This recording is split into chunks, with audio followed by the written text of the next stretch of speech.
Malayalam big boss season 7 ലൈവിൽ ഇപ്പോൾ നടന്നുകൊണ്ടിരിക്കുന്നത് നമ്മുടെ അനുമോൾ ആകെ സങ്കടപ്പെട്ടിരിക്കുകയാണ്. അനുമോളുടെ കിറ്റ് കിട്ടിയതുമില്ല. അപ്പോഴാണ് നമ്മുടെ രേണു ചേച്ചി അവിടെ നിന്ന് ഡാൻസ് കളിച്ചുകൊണ്ടിരിക്കുന്നത്. അപ്പോൾ അനുമോൾ പറയുന്നുണ്ട്, അമ്മയ്ക്ക് പ്രാണവേദന, മൂക്ക് വീണവായന എന്ന് പറഞ്ഞ അവസ്ഥയാണല്ലോ ഇവിടെ. ഭ്രാന്ത് പിടിച്ചിരിക്കുമ്പോഴാണ് ചേച്ചി എൻ്റെ മുമ്പിൽ കിടന്ന് ഡാൻസ് കളിക്കുന്നത്, ചേച്ചി അങ്ങോട്ട് മാറിപ്പോയിരുന്ന് ഡാൻസ് കളിക്കുന്നു പറഞ്ഞാൽ അനുമോളോട് എനിക്ക്, അനുമോളെ നീ എന്തിനാടി എന്നോട് ദേഷ്യപ്പെടുന്നത്? ഞാൻ എന്ത് തെറ്റാടി നിന്നോട് ചെയ്തത്? ഇന്നലെയൊക്കെ ഞാൻ നിന്നെ സപ്പോർട്ട് ചെയ്തിട്ടല്ലേ, നിൻ്റെ കൂടെയല്ലേ നടന്നത്? ഞാൻ നിന്നെ ചൊടിപ്പിക്കാൻ വേണ്ടി ഡാൻസ് കളിക്കുമോ? നിൻ്റെ സാധനം എന്താ പോയത്? കാണുന്നില്ലേ? അത് കിട്ടിയോ?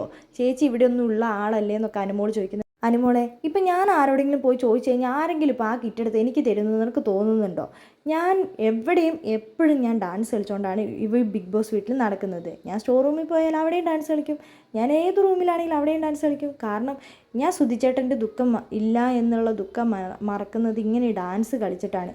ഞാൻ നിന്നെ ചൊടിപ്പിക്കാൻ വേണ്ടി ഒരിക്കലും ഇങ്ങനെ ചെയ്യില്ല. നിന്നെ മാത്രമല്ല ആരെയും ചൊടിപ്പിക്കാൻ വേണ്ടി ഞാൻ ഇങ്ങനെ ഡാൻസ് കളിക്കുകയോ പാട്ട് പാടുകയോ ഒന്നും തന്നെ ചെയ്യില്ല മോളെ. നീ ഇങ്ങനെ ദേഷ്യപ്പെടാതെ.